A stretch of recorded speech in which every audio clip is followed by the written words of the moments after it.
షాద్ నగర్ వైపు ఉన్న మన స్వర్గసీమ వెంచర్లో ప్లాట్లు కొన్న వాళ్ళంతా సంతోషంగా ఉన్నారు. ఒక్కసారి విజిట్ చేయండి.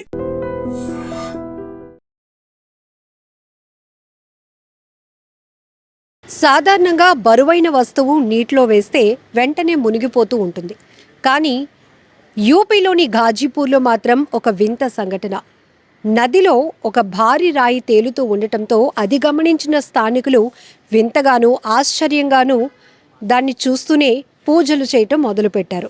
ఎస్, నదిలో ఇంత భారీ బరువున్నటువంటి రాయి మునగకుండా తేలుతూ ఉంది కాబట్టి ఇది రామసేతు నిర్మాణానికి సంబంధించినటువంటి రాయే అంటూ భక్తి భావాన్ని ప్రదర్శిస్తున్నారు. అంతేకాదు ఆ భారీ రాయికి ఆంజనేయ స్వామి చిత్రపటం ఉన్నటువంటి ఒక ఫ్రేమ్ను కూడా దానికి కట్టి అక్కడి నుంచి ప్రతి మహిళ కూడా పూజలు చేయటం మొదలుపెట్టారు.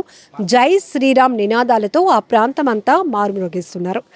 ఇది జనరల్గా మనం చాలా చాలా వింత ఘటనలు చూస్తూ ఉంటాం. ఎందుకు వింత అంటే కొన్ని నమ్మలేనివి అంటే ఆశ్చర్యానికి గురైనటువంటి విషయాలు చూసినప్పుడు దాని మీద ఒక విశ్లేషణ కొనసాగించే లోపే, సైంటిఫిక్ రీజన్స్ వెతుక్కునే లోపే కొంతమందిలో ఒక నమ్మకం బలపడుతుంది. ఆ నమ్మకం కాస్త ఒకరి నుంచి మరొకరికి వ్యాప్తి చెంది అక్కడ ఆ వింతకు సంబంధించి అందులో ఒక నమ్మకాన్ని, భక్తిని కూడా వెతుక్కునే పరిస్థితులు ఉంటాయి. ఇప్పుడు యూపీలో ఉన్నటువంటి ఘాజీపూర్లో కూడా ఈ ఘటన ప్రతి ఒక్కరిని భక్తి భావం వైపే ఆలోచింపచేస్తోంది. అందుకే నదిలో ఇంత భారీ రాయి, అది కూడా 3 క్వింటాళ్ల బరువున్నటువంటి రాయి మునగకుండా తేలుతూ ఉంది అంటే ఖచ్చితంగా ఇది దైవ బలం వల్ల జరుగుతున్న విషయమే. ఇది ఒక ఆధ్యాత్మికానికి సంబంధించినటువంటి రాయిగానే వారంతా కూడా భావిస్తూ అక్కడ పూజలు చేయటం మొదలుపెట్టారు. భక్తి అనేది సాధారణంగా మనకు నమ్మకానికి సంబంధించినటువంటి విషయం. ఒక్కొక్కరు ఒక్కో రూపంలో భగవంతుణ్ణి ఆరాధిస్తూ ఉంటారు, పూజలు చేస్తూ ఉంటారు. అలాగే ఒక్కొక్కరు ఒక్కొక్క విధంగా తమ భక్తిని చాటుకుంటూ ఉంటారు. రకరకాలుగా మనం చూస్తూ ఉంటాం. సోషల్ మీడియా చాలా యాక్టివ్గా అయిన తర్వాత ఎక్కడ ఏ వింత ఘటన జరిగినా క్షణాల్లో అది వైరల్ అయిపోతూ ఉంటుంది. దానికి నమ్మిన వాళ్ళు నమ్ముతూ ఉంటారు, విశ్లేషించే వాళ్ళు విశ్లేషిస్తూ ఉంటారు, మూఢనమ్మకాలు అని కొట్టుపారేసేవారు, అంటే విభిన్నంగా ఆలోచించే రకరకాల మనుషులు మనలోనే ఉంటారు.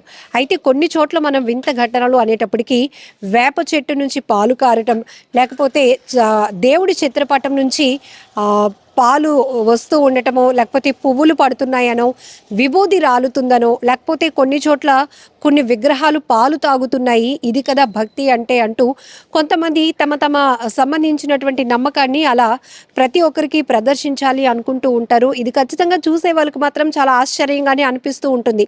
కానీ అక్కడ ఉన్నటువంటి సైంటిఫిక్ రీజన్స్ మాత్రం కొంతమంది మాత్రమే దాన్ని కనిపెట్టగలుగుతారు. బట్ ఇక్కడ యూపీలో జరుగుతున్నటువంటి ఈ వింత ఘటన కూడా ఆ నోట ఈ నోట వింటం, అలాగే సోషల్ మీడియాలో కూడా క్షణాల్లో వైరల్ కావటంతో అక్కడికి ఆ వింత రాయిని చూసేందుకు, నదిలో తేలుతున్న ఆ భారీ రాయిని చూసేందుకు, అక్కడ పూజలు చేసేందుకు కూడా భక్తులు తరలి వస్తూ ఉన్నటువంటి పరిస్థితి కనపడుతోంది. ఇప్పుడైతే ఇమీడియట్గా అక్కడ ఆ రాయికి, ఏదైతే నదిలో తేలుతున్నటువంటి రాయికి ఆంజనేయ స్వామి విగ్రహాన్ని ఏర్పాటు చేసి, విగ్రహ మూర్తి లాంటి ఒక జెండా లాంటిది ఏర్పాటు చేసి దానికి పూజలు చేస్తున్నారు. అలాగే ఆ నది గట్టు దగ్గర తీర ప్రాంతంలో కూడా కొంతమంది మహిళలు వరుసగా పూజలు చేస్తున్నటువంటి దృశ్యాలు కూడా మీరు చూస్తూ ఉన్నారు. సో ఇలా మనం చాలా చాలా వింత ఘటనలు చూస్తూనే ఉంటాం. ఈ మధ్య సోషల్ మీడియాలో ఒక వీడియో కూడా వైరల్ అవుతోంది. అది తెలుగు వాళ్ళకు సంబంధించిన వీడియో కాదు, కానీ ఒక ఆమె నేరుగా సాయిబాబా విగ్రహం దగ్గరికి వెళ్ళి మాట్లాడమ్మా అంటూ ఆ ఫోన్ అక్కడ పెడుతూ ఉంటుంది. అంటే వాళ్ళల్లో అదొక భక్తి, దేవుడు మనతో మాట్లాడతాడు, మన కష్టాలు వింటాడు అనేది వాళ్ళ అపారమైన భక్తి కావచ్చు. చూసే వాళ్ళకి కొంత ఆశ్చర్యంగా అనిపిస్తూ ఉంటుంది. ఇలా దానిపైన కొన్ని మీమ్స్ కూడా నడుస్తూ ఉన్నాయి. ఇంకా సాయిబాబా కూడా తిరిగి మాట్లాడుతూ రిప్లై ఇస్తున్నట్టుగా, అంటే ఒక్కొక్కరు ఒక్కొక్క వేలో దాన్ని ట్రీట్ చేస్తూ ఉంటారు. చూసే విధానం బట్టి అక్కడ ఉన్న దృశ్యాలు మనం అనుకూలంగా చూసుకోవచ్చు, ప్రతికూలంగా మారటానికి కూడా అవకాశం ఉంటుంది.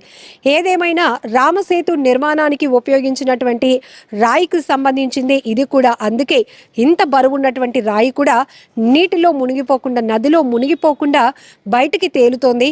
అందులో చాలామంది టెస్ట్ చేయడానికి కూడా ప్రయత్నిస్తున్నారు. ఆ రాయిని లోపలికి వాటర్ లోపలికి ప్రెస్ చేసి అణచడానికి కూడా ప్రయత్నిస్తున్నప్పటికీ కూడా అది మళ్ళీ తిరిగి పైకే తేలుతూ ఉండటం ప్రతి ఒక్కరిని ఆశ్చర్యానికి గురి చేస్తోంది. దీంతో వారంతా కూడా పూర్తిగా భక్తి భావంతోనే అక్కడ పూజలు జరుపుతున్నారు. జై శ్రీరామ్ అంటూ నినాదాలు చేస్తున్నారు. అలాగే ఆంజనేయ స్వామికి కూడా నినాదాలు చేస్తూనే అక్కడ పూజలు కూడా చేస్తున్నటువంటి పరిస్థితి కనబడుతోంది. మరి ఈ ఘటనపై మీరు ఏమనుకుంటున్నారో కూడా కామెంట్లో మెన్షన్ చేయండి.